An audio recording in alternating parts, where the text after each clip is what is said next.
ஒரு சின்ன பையன் வந்தான். அவனை பார்த்து ஒரு கேள்வி கேட்டோம். ஏன்ப்பா உங்கள் வீட்டில் அம்மா புத்திசாலியா அப்பா புத்திசாலியா அப்படின்னு. அவன் அலட்சியமாக நம்மளை பார்த்து சிரிக்கிறான். என்ன சார் இது, இந்த காலத்தில் இது கூட தெரியாமல் இருக்கிறீங்களே அப்படிங்கிறான். ஒரு சின்ன பையன் நம்மளை பார்த்து இப்படி கேட்டு விட்டானே அப்படின்னு நினைக்கிறப்போ நமக்கு ஒரு மாதிரி ஆகிடும். அதுக்கப்புறம்தான் இந்த தாத்தா பாட்டியெல்லாம் சொல்கிற ஒரு கதை ஞாபகத்துக்கு வந்தது. அது என்ன கதை தெரியுமா? ஒரு ஊரில் ஒரு அம்மாவும் பிள்ளையும் இருந்தாங்களாம். அந்த மகனுக்கு திடீர்னு தேசாந்திரம் போய் வரணும்னு ஆசை வந்துட்டுது. ஊராக போய் சுற்றி பார்க்கணுங்கிற ஆசை. அந்த அம்மாவுக்கு இது பிடிக்கல. மகனை பிரிஞ்சு இருக்கிறதுக்கு அவங்க மனசு இடம் கொடுக்கல. வேணாப்பான்னு சொல்லி பார்த்தாங்க, அவன் கேட்கல. திடீர்னு புறப்படவும் செஞ்சுட்டான். சரி, இனிமேல் அவனை தடுக்க முடியாதுன்னு முடிவு பண்ணிக்கிட்டாங்க அந்த அம்மா. இருந்தாலும் புத்திசாலித்தனமாக ஒரு யோசனை பண்ணாங்க. மகனை கிட்டத்தில் கூப்பிட்டாங்க. அவங்ககிட்ட சொன்னாங்க, அதை பாருப்பா, நீ தேசாந்திரம் போகிறதுன்னு தீர்மானம் பண்ணிவிட்ட, அதை நான் தடுக்கலை, போயிட்டு வந்துடும். ஆனால் போகிறதுக்கு முன்னாடி எனக்கு ஒரு வாக்குறுதி கொடுத்துட்டு போ அப்படின்னாங்க. போகிறப்போ ராத்திரியாக இருந்தாலும் பகலாக இருந்தாலும் சரி, புளிய மரத்து நிழலில் தான் தங்கணும். திரும்பி வர்றப்போ இரவும் பகலும் நீ வேப்ப மரத்து நிழல்லே தங்கணும் அப்படின்னாங்க. சரி, அப்படியே செய்கிறேன்னு சொல்லி வாக்குறுதி கொடுத்தான் பையன். புறப்பட்டு போனான். போகிற வழியில் புளிய மரத்து நிழல்லே தங்கினான், தூங்கினான். அப்படி போய்கிட்டே இருந்தான். 7வது நாள் அவன் உடம்பு சுகமில்லாமல் போயிட்டுது. ரொம்பவும் பலவீனமாயிட்டான். இனிமேல் நடக்க முடியாதுங்கிற நிலைமை வந்துட்டுது. யோசிச்சு பார்த்தான். சரி, இதுக்கு மேலே போக வேண்டாம் அப்படின்னு முடிவு பண்ணிட்டு திரும்பி வர ஆரம்பிச்சுட்டான். திரும்பி வர்றப்போ வழியில் வேப்ப மரத்து நிழல்லையே தங்கி வந்தான். நாளுக்கு நாள் உடம்பு சரியாக வந்துட்டுது. 7வது நாள் வீட்டுக்கு சேர்றான். உடம்பு பழையபடியே கலகலப்பாயிட்டுது. பூர்ண சுகம். தேசாந்திரம் போன பையன் திரும்பி வந்துட்டானே அப்படின்னு அந்த அம்மா ஆச்சரியப்படலை. ஏன்னா அவங்களுக்கு தெரியும் இப்படி ஆகும்னு. பையன் சீக்கிரமாக திரும்பி வரணுங்கிறதுக்காக தான் அவங்க அந்த யோசனையை சொன்னாங்க. என்ன விஷயங்கிறதையும் அவங்களே சொன்னாங்க. மகனே, புளிய மரத்து நிழல் உடம்புக்கு உஷ்ணத்தை கொடுக்கும், சீக்கம் உண்டாக்கும். அதனால் நீ தொடர்ந்து புளிய மரத்து நிழலில் தங்கினாவே நோய்க்கு ஆளாயிட்ட. அதனால் நல்ல பயணத்தை முடிச்சுக்கிட்டு திரும்பி வரணுங்கிற முடிவுக்கு வந்துட்ட. திரும்பி வர்றப்போ நீ தங்கினது வேப்ப மரத்து நிழல். அது உடம்புக்கு குளிர்ச்சியை தரக்கூடியது, நோயை தீர்க்கக்கூடியது. அதனால் சுகமாக வீட்டுக்கு சேர்ந்துட்ட. உன்னோட தேசாந்திர பயணத்தை தடுக்கிறதுக்காக தான் இப்படி பண்ணினேன் அப்படின்னாங்களாம் அந்த அம்மா. பார்த்தீங்களா அம்மாவோட புத்திசாலித்தனத்தை? அப்பாவாக இருந்தால் இப்படியா பண்ணுவார்? ஒரு அப்பா பையன்கிட்ட 10 ரூபா கொடுத்து இதை எடுத்துக்கிட்டு அடுத்த ஊருக்கு போய் அங்கே இருக்கிற மாமா கிட்ட இதை கொடுத்துட்டு வாடா, வழியில் எங்கேயாவது மரத்தடியில் படுத்து தூங்கி விடாதே அப்படின்னு எச்சரிக்கை பண்ணி அனுப்புனாராம். பையனுக்கு எச்சரிக்கையாக வாழறது எப்படிங்கிறத கற்றுக் கொடுக்கறதுக்காக இப்படி பண்ணார். அவன் பணத்தை வாங்கிக்கிட்டு போனான். அப்பா சொன்னதை மறந்துட்டு ஒரு மரத்தடியில் படுத்து தூங்கிட்டான். அவனுக்கு தெரியாமல் அவன் பின்னாடியே போன அப்பா அவன் கையில் இருந்த அந்த 10 ரூபாயை நைஸாக எடுத்துகிட்டு வந்துட்டார். அவன் பையில் தானே வச்சுருந்தான், அது தெரியாமல் எடுத்துகிட்டு வந்துட்டார். அவன் தூங்கிக்கிட்டு இருக்கான். எடுத்துகிட்டு ஒரு மறுபடியும் வீட்டுக்கு வந்துட்டார். பையன் முழிச்சுக்கிட்டு பையை தடவி பார்க்குறான், பணத்தை காணும். அழுதுகிட்டே திரும்பி வந்தான். அப்பா கிட்ட விஷயத்த சொன்னான். அப்பா சிரிச்சுக்கிட்டே சொன்னார், அதுக்கு தான்ப்பா ஆரம்பத்திலேயே எச்சரிக்கை பண்ணினேன், இனிமேலாவது நீ ஜாக்கிரதையாக இருக்கணும் அப்படிங்கிறதுக்காக தான் இப்படி பண்ணினேன். அந்த பணம் எங்கேயும் போயிடல, நான் தான் அதை உனக்கு தெரியாமல் எடுத்து வச்சிருக்கிறேன். இதோ பாரு அப்படின்னு சொல்லிக்கிட்டு சைடு பாக்கெட்டில் கையை விட்டா அது ஓட்டையாக இருக்குது. அதை எவனோ ஏற்கனவே கத்திரிச்சு எடுத்துகிட்டு போயிட்டான். இப்போ அப்பா முகத்தில் அசடு வழிஞ்சுதான்.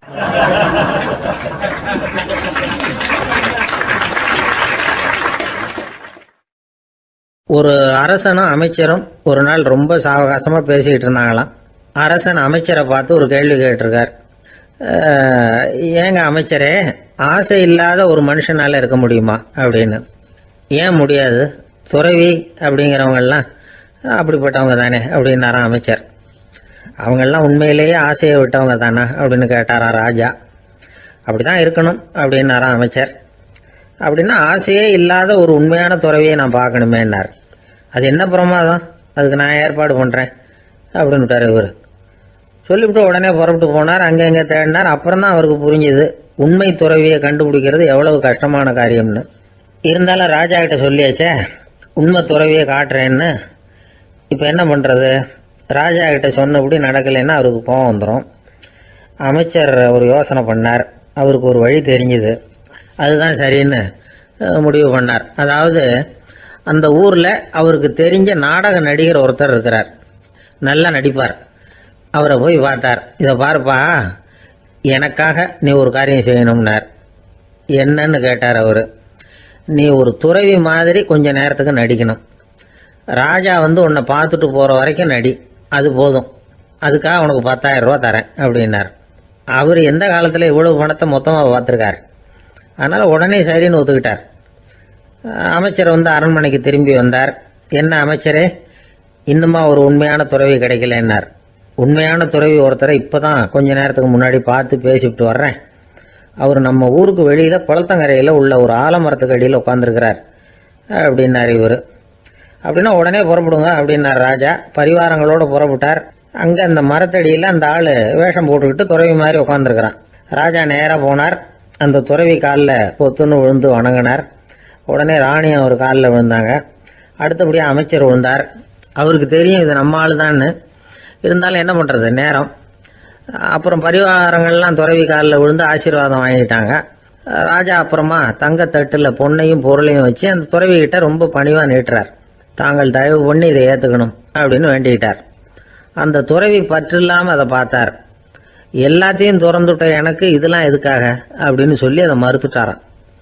ஆஹா, உண்மையான துறவியை பார்த்துட்டோம் அப்படிங்கிற ஆனந்தம் அரசருக்கு. ரொம்ப நிம்மதியாக திருப்தியாக திரும்பி வந்தார் அரண்மனைக்கு. அதுக்கப்புறம் அமைச்சர் யாருக்கும் தெரியாமல் அந்த துறவிகிட்ட ஓடினார். சொன்ன பிரகாரம் பணத்தை நீட்டினார். இந்தப்பா, நான் உங்ககிட்ட சொன்னபடி 10,000 ரூபா பணம் எடுத்துக்கோ அப்படின்னார். அந்த ஆள் ராஜா கிட்ட சொன்னது மாதிரியே எல்லாத்தையும் திறந்துட்ட எனக்கு இதெல்லாம் எதுக்காக வேணாம் அப்படின்னு விட்டாரான். நடித்த வரைக்கும் போதும்ப்பா, இனிமேல் இந்த நாடக வசனம்லாம் வேணாம், வேஷத்தை கலைச்சிரு, பணத்தை வாங்கிக்கொண்டார். இல்லைங்க, இது வேஷம் இல்லை, இது வசனமும் இல்லை, இது உண்மை. கொஞ்ச நேரம் துறவி மாதிரி நடித்ததுக்கே இந்த தேசத்து ராஜா, ராணி, அமைச்சர், பரிவாரங்கள் எல்லாம் என் காலில் விழுந்து வணங்குறாங்க. அப்படின்னா உண்மையான துறவியாக இருக்கிறது எவ்வளவு பெருமையான விஷயம். நான் உண்மையான துறவியாக ஆக போகிறேன், அப்படி முடிவும் பண்ணிட்டேன் அப்படின்னார் அந்த நடிகர். வேஷம் கூட எப்படிப்பட்ட விளைவுகளை உண்டு பண்ணுது பார்த்தீங்களா. நம்மால் ஒருத்தன் ரொம்ப வசதியாக தான் இருந்தான். ஒரு நாள் அவன் சொத்து பூரா திருட்டு போட்டுது. அதுக்கப்புறம் இவன் துறவி மாதிரி ஆயிட்டான். ஊர் ஊராக சுற்றினான். ஒரு குருநாதரை தேடி கண்டுபிடிச்சான். அவர்கிட்ட சீடனாக சேர்ந்துக்கிட்டான். அவனை பார்த்து ஒருத்தர் கேட்டார், நீ உண்மையான சீடன் தானான்னு. இல்லைங்க, சீடன் மாதிரி நடிச்சுக்கிட்டு இருக்கிறேன் அப்படின்னா. அது குரு துரோகம் இல்லையா அப்படின்னு கேட்டார் அவர்.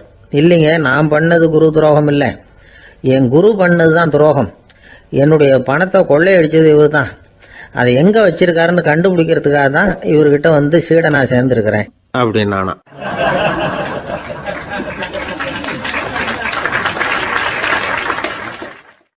ஒரு ஆள் இருந்தான், நிறைய பணம் சம்பாதிச்சான். ஆனால் செலவு பண்ண மனசு வரல, கருமி. அவன் என்ன பண்ணா, சேர்த்த பணம் பூராவையும் ஒரு மரத்தடியில் புதைச்சி வச்சிருந்தான். வாரத்துக்கு ஒரு தடவை அந்த மரத்தடிக்கு வருவான். புதைச்ச இடத்த ஆவலோடு பார்த்துக்கிட்டு இருப்பான். அதுக்கப்புறம் போயிடுவான். அவ்வளவுதான். ஒரு நாள் ஒரு திருடன் வந்தான். இவன் புதைச்சி வச்சிருந்ததெல்லாம் எடுத்துகிட்டு போட்டான். இது தெரிஞ்சு போச்சு. அந்த கருமி புலம்ப ஆரம்பிச்சிட்டான். இவன் புலம்பலை கேட்டதும் அக்கம் பக்கத்தில் இருந்தவங்கெல்லாம் ஓடி வந்தாங்க. என்ன விஷயம்னு விசாரிச்சாங்க. இவன் சொன்னான். ஒரு பெரியவர் கேட்டார், ஏப்பா, வாரம் வந்து இந்த இடத்த பார்க்கறதாக சொன்னியே, எப்போவாவது இதில் இருக்கிற பணத்தை எடுத்து செலவு பண்ணியிருக்கியா அப்படின்னு கேட்டார். நான் அப்பப்போ வந்து அதை பார்க்கறது தான் வழக்கம், அதை தொட்டதே இல்லைன்னு அவன். சரி, அப்படின்னா இப்போவும் நீ அதே மாதிரி வாரம் ஒரு தடவை வந்து இந்த இடத்த பார்த்துட்டு போகலாமே அப்படின்னாராம் அந்த பெரியவர். அதுவும் சரிதானே, எவ்வளவு காலமானாலும் அவன் அந்த பணத்தை எடுத்து செலவு பண்ண போகிறதில்ல. அப்படி இருக்கிறப்ப உள்ளே பணம் இருந்தாலும் ஒன்று தான், இல்லாமல் போனாலும் ஒன்று தான். இதிலிருந்து என்ன புரியுதுன்னா, ஒருத்தர்கிட்ட இருக்கிற பணத்தை கொண்டு அவர் பணக்காரரா ஏழையா அப்படின்னு முடிவு செய்கிறது சரியில்லை.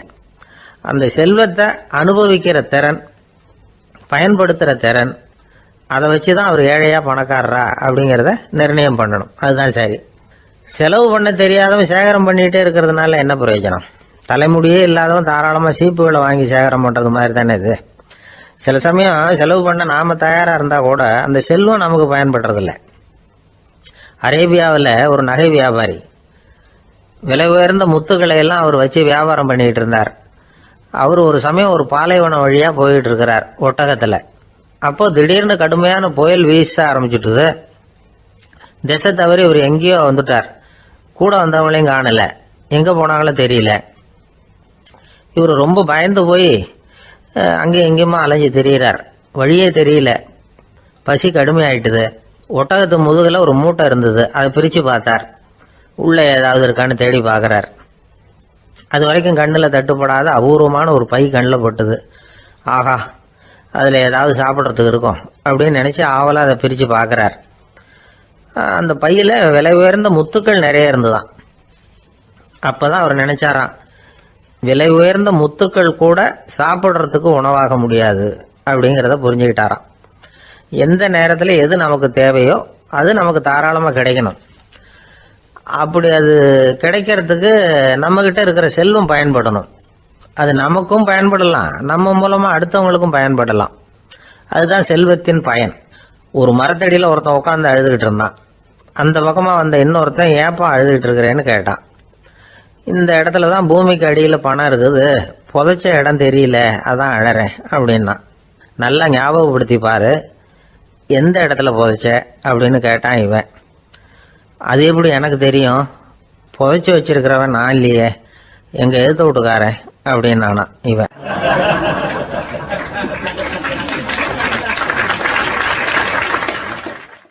அந்த ஆள் என்னை கண்ணா பண்ணான்னு திட்டி விட்டான் சார், அதை நினைச்சா எனக்கு ரொம்ப வருத்தமா இருக்கு அப்படின்னு சொல்லி கவலைப்பட்டார் ஒருத்தர்.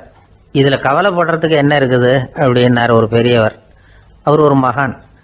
என்ன சார் இப்படி சொல்றீங்க, ஒருத்தர் நம்ம பார்த்து திட்டுனா வருத்தமா இருக்காதா அப்படின்னார்.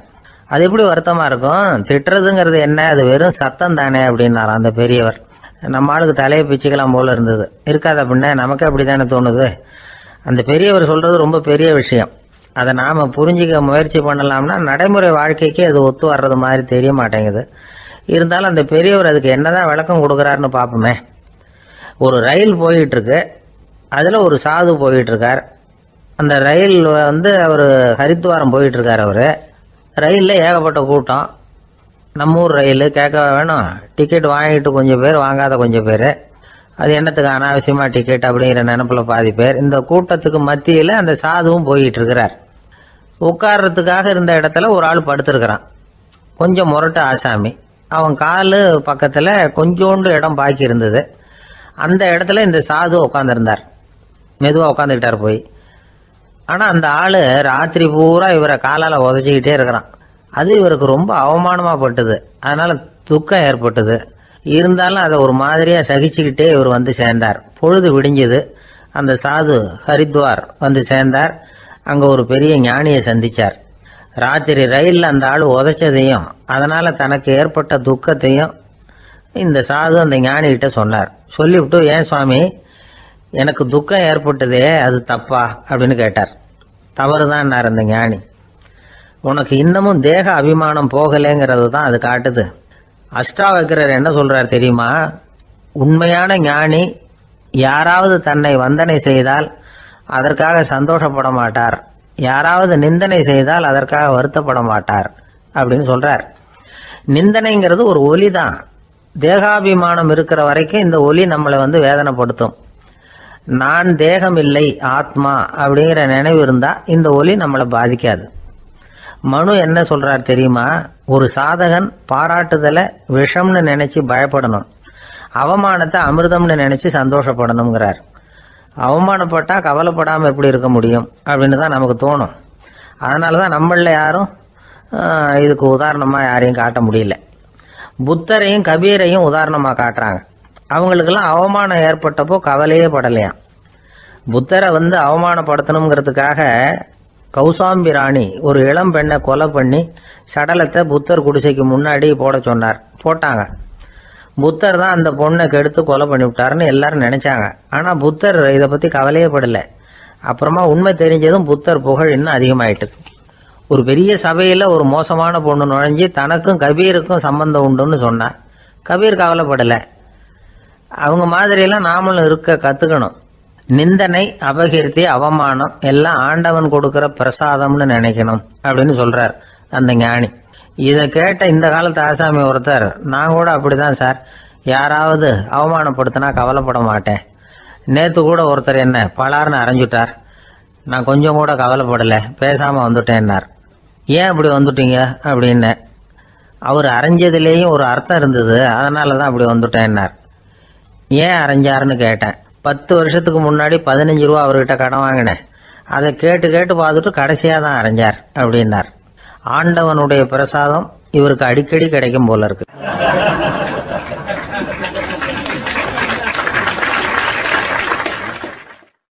ஒரு பல்கலைக்கழகம், அங்கே ஒரு இலக்கிய பேராசிரியர், அவர் பாடம் நடத்திக்கிட்டு இருந்தார்.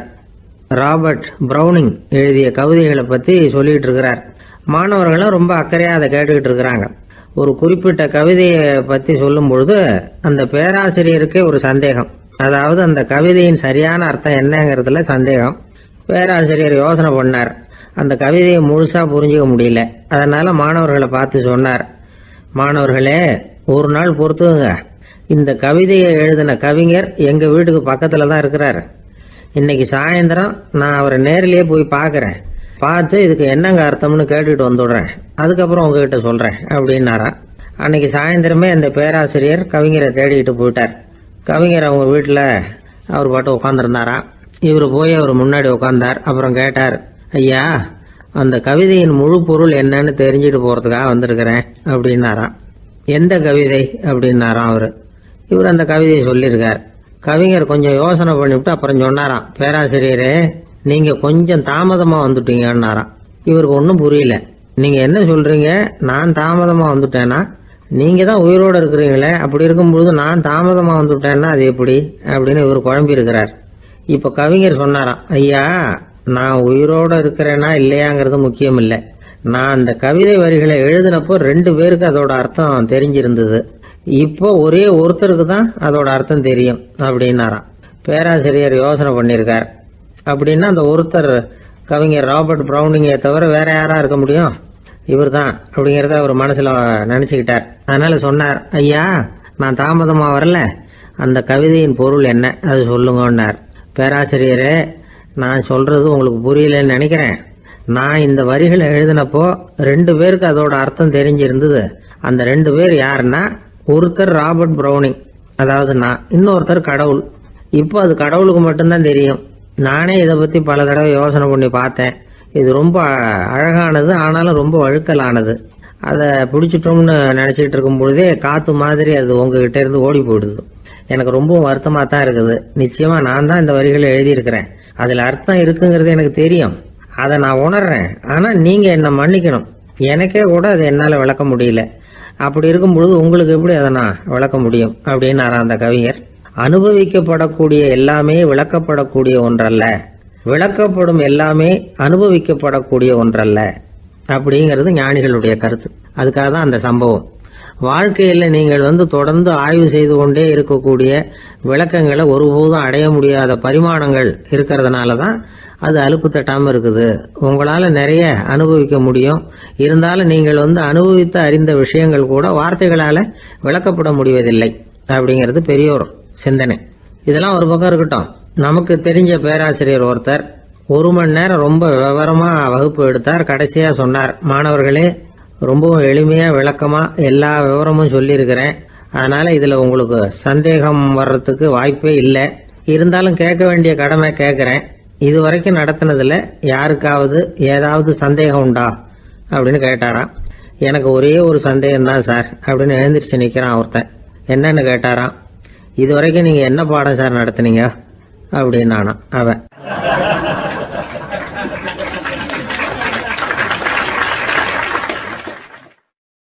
அம்மாக்காரங்களுக்கு அடிக்கடி ஏற்படுற கவலை ஒன்று உண்டு. அதாவது குழந்தை சரியாக சாப்பிட மாட்டேங்குதே அப்படிங்கிற கவலை. இவங்கெல்லாம் ஒரு விஷயத்த நல்லா புரிஞ்சுக்கணும். குழந்தைகள்ங்கிறவங்க பெரியவங்க மாதிரி இல்லை. அவங்க கடிகாரத்தில் மணியை பார்த்துட்டு சாப்பிட்றதுக்கு உட்கார்ற ரகம் கிடையாது. பசிச்சா சாப்பிடுவாங்க, இல்லைன்னா விளையாடுவாங்க அல்லது தூங்குவாங்க. அது புரியாம அவங்கள கட்டாயப்படுத்தி அல்லது மிரட்டி சாப்பிட வைக்கிறது ரொம்ப தப்பு. ஒரு 8 மாச குழந்தைக்கு 3 மணி நேரத்துக்கு ஒரு தடவை பசிக்கும். அந்த நேரம் பார்த்து சாப்பாடு கொடுத்தா அடம் பண்ணாமல் அது பாட்டுக்கு சாப்பிட்றோம். அதே குழந்தைக்கு 1 வயசு ஆகிறப்போ 4 மணி நேரத்துக்கு ஒரு தடவை பசிக்கும். இந்த வயசுல இயற்கையாவே பசி குறைஞ்சிருக்கும். அது புரியாம என் குழந்தை முன்னாடி மாதிரி இப்ப சரியா சாப்பிட மாட்டேங்கிறான் அப்படின்னு சில பேர் டாக்டர் கிட்ட போய் சொல்லிக்கிட்டு இருப்பாங்க. இன்னொரு விஷயம், ஒரு குழந்தைக்கு வயசு அதிகமாகிற வேகத்துக்கு உடம்பு எடையும் அதிகமாகிக்கிட்டே போவாது. உடம்பு எடை அதிகமாகிற வேகம் குறைஞ்சிக்கிட்டே வரும்.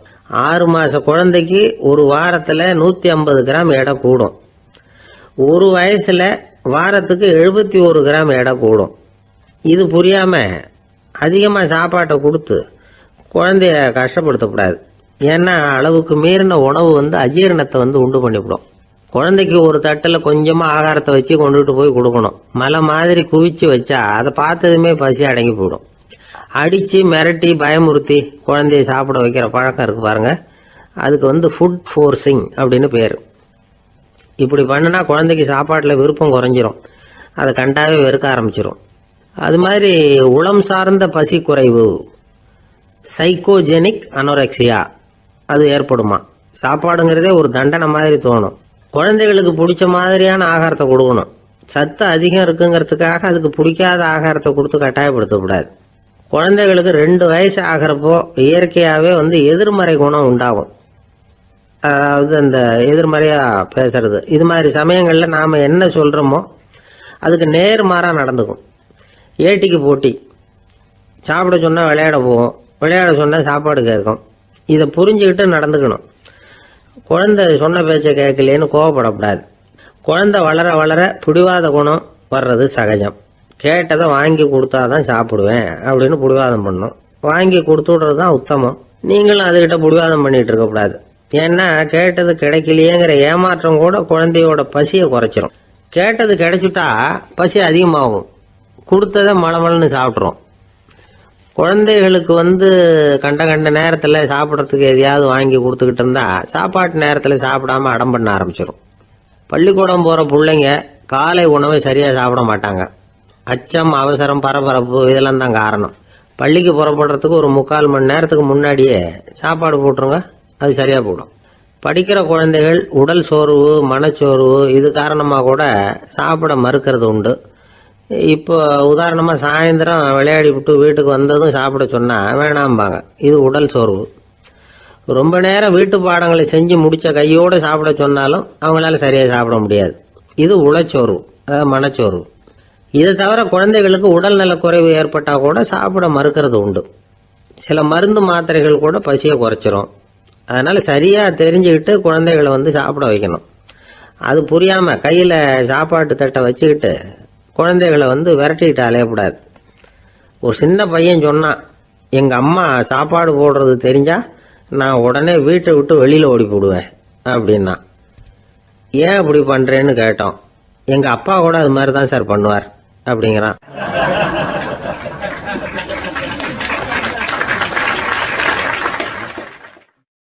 பந்திக்கு முந்தர ஆசாமிகள் நம்மள பல பேர் உண்டு. அப்படி முந்தறதுக்கு கூட முயற்சி பண்ணுறவங்க நிறைய பேர் இருக்கிறாங்க. இதில் என்ன ஒரு விஷயம்னா, பந்திக்கு முந்துறது கூட தப்பு இல்லை. ஆனால் அப்படி ஒரு விருந்தில் ஆளாக போய் உட்காந்து சாப்பிட்டா கூட வெளியில் வர்றப்ப என்ன பெரிய விருந்து வச்சுட்டான், சாம்பாரில் உப்பு இல்லை, ரசத்தில் காரம் இல்லை அப்படின்னு குறை சொல்லிகிட்டே வர்றது இருக்கு பாருங்க, அது சரியில்லை, நாகரிகமும் இல்லை. கல்யாண பத்திரிகையில் என்ன போட்டிருக்குது, என் பொண்ணுக்கும் இன்னார் பையனுக்கும் கல்யாணம், எல்லாரும் குடும்பத்தோடு வந்திருந்து மணமக்கள் ஆசீர்வதிக்கணும், இப்படி தானே போட்டிருக்கோம். குடும்பத்தோடு விருந்து சாப்பிட்டு சாப்பாடு எப்படி இருக்குன்னு அபிப்பிராயம் சொல்லிவிட்டு போங்க அப்படின்னா போட்டிருக்கு கல்யாண பத்திரிகையில். ஒருத்தர் வீட்டு விசேஷத்துக்கு போயிருக்கோம்னா எவ்வளவோ அசௌகரியங்கள் நமக்கு ஏற்படலாம். ஏராளமான கூட்டம் வந்திருக்கும். எல்லாரையும் அவங்க தனித்தனியாக கவனிச்சுக்கிட்டு இருக்க முடியாது. நாம தான் அனுசரித்து நடந்துக்கணும். நாமளா போய் வாழ்த்த வேண்டியவங்களை வாழ்த்தி விட்டு சேரணும். அதை விட்டுட்டு பத்திரிக்கை கொடுத்தானேன்னு போனேன், கவனிப்பே சரியில்லை அப்படின்னு புலம்பிக்கிட்டு இருக்கக்கூடாது.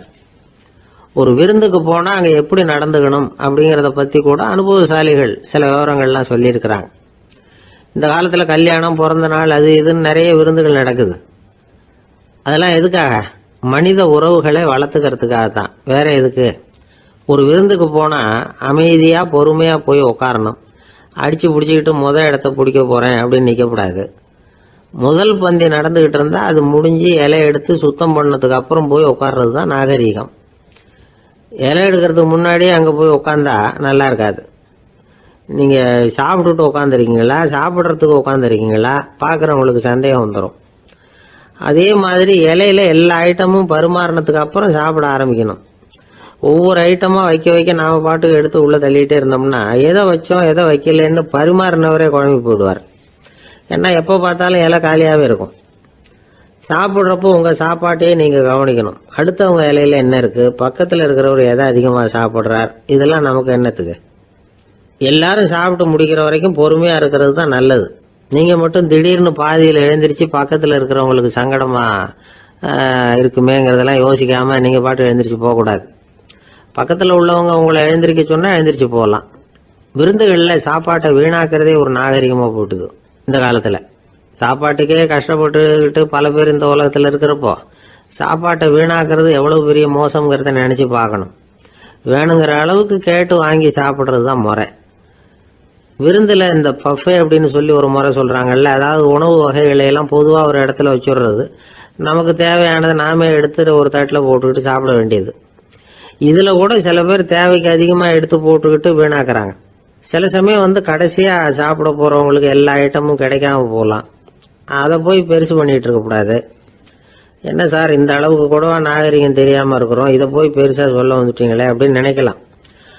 ஒருத்தர் 2 பேருக்கு இந்த விவரம் தேவைப்படலாம். அவங்க காதலையும் இது விழட்டுமேங்கிறதுக்காக தான் இது. ஒரு பெரிய கல்யாண விருந்து நடந்துக்கிட்டு இருந்தது. விருந்து மண்டபத்து வாசலில் ஒருத்தர் நின்றுக்கிட்டு வர்றவங்களையெல்லாம் ரொம்ப மரியாதையாக வணங்கி உள்ளே அனுப்பி வச்சுக்கிட்டு இருந்தார். எப்படி தெரியுமா? வர்றவங்க கையெல்லாம் பிடிச்சி முத்தம் கொடுத்து அதுக்கப்புறம் உள்ளே அனுப்பி வச்சுக்கிட்டு இருந்தாராம். கூட்டம்லாம் முடிஞ்சதுக்கப்புறம் அவர்கிட்ட போய் கேட்டிருக்கிறாங்க, சார் நானும் எவ்வளவோ விருந்துகளுக்கு போயிருக்கிறேன், இருந்தாலும் இவ்வளவு மரியாதையாக வர்றவங்க கைக்கெல்லாம் முத்தம் கொடுத்து வரவேற்கிறத இங்கே தான் பார்க்குறேன் அப்படின்னு சொன்னாங்க. அதுக்கு அவர் சொன்னார், அட போங்க சார், நான் முத்தம் கொடுக்கல, முந்தின பந்திக்கு சாப்பிட்டவங்களே அடுத்த பந்திக்கும் வர்றாங்களான்னு மோந்து பார்த்து அனுப்பி வச்சுக்கிட்டு இருந்தேன் அப்படின்னார்.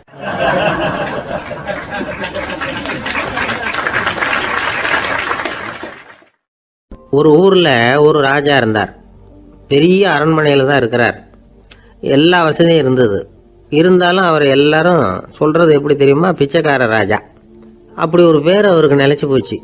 ஜனங்களும் சரி மற்ற தேசங்களில் உள்ளவங்களும் சரி அவர் அந்த பேர் சொல்லியே குறிப்பிடுறது வழக்கமாக போட்டுது. இது அவருக்கு ரொம்ப கவலையாக போச்சு. என்ன இது, நம்மளை தேடி வர்றவங்களுக்கெல்லாம் நாம் சோறு போடுறோம், நம்ம புகழ்ந்து பாடல் ஏற்றி கொண்டு வர்ற புலவர்களுக்கெல்லாம் அவங்க எப்படி வந்தாலும் ஒருவேளை சோறு போடணுங்கிறது உத்தரவு. இவ்வளவுலாம் செஞ்சும் நம்மளை போய் பிச்சைக்கார ராஜான்னு எல்லாரும் சொல்கிறாங்களே, அது ஏன், எதுக்காக இப்படி சொல்கிறாங்க?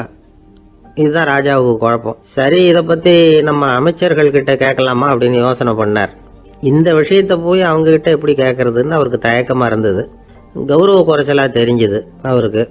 சரி, சாதாரண குடிமக்கள்கிட்ட இதை பற்றி கேட்கலாமா அப்படின்னு யோசனை பண்ணார். கேட்கலாம், ஆனால் அவங்க யாரும் ராஜா முன்னாடி நின்று தைரியமாக பேசக்கூடிய அளவுக்கு இல்லை. ராஜாவோட குழப்பம் நாளுக்கு நாள் அதிகமாக போச்சு. கடைசியாக அவர் ஒரு முடிவுக்கு வந்தார். அதாவது இதை பற்றி ஒரு பிச்சைக்காரங்கிட்டே கேட்டு பார்த்துட்டா என்ன. இதுதான் அவர் பண்ண முடிவு. உடனே மாறு வேஷம் போட்டுக்கிட்டு நகர்வலம் போனார். ஒரு பிச்சைக்காரனை கண்டுபிடிச்சார். இதை பாருப்பா, நம்ம ராஜாவை எல்லாரும் பிச்சைக்கார ராஜான்னே சொல்கிறாங்களே, அதுக்கு என்ன காரணமாக இருக்கும் அப்படின்னு கேட்டார். அதுக்கு அவன் சொல்கிறான், இதுக்கான பதிலை இன்னும் ஒரு 30 நாளில் சொல்கிறேன் அப்படின்னா. உடனே இவருக்கு சந்தோஷம். உண்மையை அவங்ககிட்ட சொன்னார். நான் வேற யாரும் இல்லை, நான் தான் இந்த நாட்டு ராஜா. இப்போ நீ என் கூடவே வந்துடு, அரண்மனையிலேயே தங்கிக்கோ, 30 நாள் கழித்து எனக்கு பதில் சொல்லிவிட்டு அதுக்கப்புறமா நீ போகலாம் அப்படின்னு சொல்லி அழைச்சிட்டு வந்துட்டார். அரண்மனையில் ஒரு மூலையில் அவன் தங்கறதுக்கு இடம் கொடுத்தார். தினம் 2 வேளையும் இவனுக்கு சோறு போடுங்க அப்படின்னு உத்தரவு போட்டார். ராஜா கொடுத்த இடத்துல போய் உக்காந்துக்கிட்டான் அந்த பிச்சைக்காரன். தினமும் அந்த அரண்மனையில் நடக்கிறதையெல்லாம் கவனிச்சுக்கிட்டு வந்தான். வேளைக்கு சாப்பாடு வரும், சாப்பிட்டுக்கிட்டு இருக்கான். இப்படி 30 நாள் முடிஞ்சுது. ராஜா வந்தார். என்ன, என்னோட கேள்விக்கு பதில் என்னன்னு கண்டுபிடிச்சிட்டியான்னார். கண்டுபிடிச்சிட்டேன்னா. என்ன எல்லாரும் பிச்சைக்கார ராஜான்னு சொல்கிறாங்களே, அது நியாயமாக படுதா உனக்குன்னு கேட்டார். நியாயமாக தான் படுது, சந்தேகம் இல்லாமல் நீங்கள் பிச்சைக்கார ராஜா தான். என்னதான் நீங்கள் வசதியோடவும் படைபலத்தோடவும் இருந்தால் கூட நீங்கள் எங்கள் வர்க்கத்தை சேர்ந்த ஆசாமி தான் அப்படின்னு அடித்து சொல்லிவிட்டான் அந்த ஆள். என்னால் அப்படி சொல்கிறேன்னு கேட்டார் இவர். அரசே, ஒரு உண்மையை கண்டுபிடிச்சி சொல்கிறதா நான் உங்ககிட்ட சொன்னேன். நீங்கள் ராஜ பரம்பரைன்னா உடனே உங்கள் கழுத்தில் கிடக்கிற முத்து மாலையை கழட்டி பரிசாக கொடுத்துருப்பீங்க, பொண்ணையும் மணியையும் கொடுத்துருப்பீங்க. ஆனால் நீங்கள் அப்படி செய்யலை. என்னை ஒரு மூலையில் உட்கார வச்சு 2 வேளை சோறு போட சொன்னீங்க. உங்களை தேடி யார் வந்தாலும், யார் வந்து பாராட்டி பேசினாலும் அல்லது பிரச்சனைகளை சொன்னாலும் நீங்கள் செய்கிற ஒரே காரியம் சோறு போடுறது தான். பிச்சைக்காரனுக்கு சோறு மட்டும்தான் உலகம். உங்கள் விஷயத்திலையும் நீங்கள் அப்படி தான் நினைக்கிறதாக தெரியுது. நல்லா கவனிங்க. எந்த ஒரு பிரச்சனைக்கும் சோறு தான் முடிவுன்னு நினைக்கிறீங்க பாருங்க. நீங்கள் சந்தேகமில்லாத எங்களை சேர்ந்த ஆளு தான் அப்படின்னு விட்டான் அந்த பிச்சைக்காரன். அதுக்கப்புறம் தான் அந்த ராஜா தன்னுடைய தவறுகளை எல்லாம் தேர்த்திக்கிட்டாராம். பசின்னு வர்றவங்களுக்கு சோறு தான் போடணும், அது தப்பு இல்லை. பாராட்ட வர்றவங்களுக்கெல்லாம் சோத்தையே போட்டு அனுப்புனா இப்படி தான் பேர் வரும். எனக்கு தெரிஞ்ச ஒருத்தர் தினமும் யாராவது ஒருத்தரை தன் வீட்டுக்கு அழைச்சிட்டு போவார், சாப்பாடு போட்டு அனுப்புவார். முன்னறிவிப்பு இல்லாமல் திடீர்னு ஒரு விருந்தாளியோட வீட்டில் போய் இவர் நிற்கிறது வழக்கம். அந்த அம்மாவும் இவருக்காக தயார் பண்ணி வச்சிருந்ததை இவர் அழைச்சிட்டு வந்திருக்கிற விருந்தாளிக்கு போட்டுருவாங்க. விருந்தாளி சாப்பிட்டுட்டு போனதுக்கு அப்புறம் இவர் மனைவி கிட்ட உனக்கு சிரமம் வேணாம் அப்படின்னு சொல்லிவிட்டு பக்கத்தில் உள்ள ஒரு ஹோட்டலுக்கு போய் காசு கொடுத்து சாப்பிட்டுட்டு வந்துடுவார். பல நாள் இப்படி நடக்கும். ஒரு நாள் அவரை தனியாக கூப்பிட்டுக்கிட்டு போய் ஏன் இப்படி பண்ணுறீங்கன்னு கேட்டோம். அதுக்கு அவர் சொல்கிறாரு, எங்கள் வீட்டு சாப்பாட்டிலேருந்து தப்பிக்கிறதுக்கு எனக்கு வேற வழி எதுவும் தெரியல சார், அதனால தான் இப்படி பண்ணிகிட்டு இருக்கிறேன் அப்படின்னார் ரொம்ப பரிதாபமாக.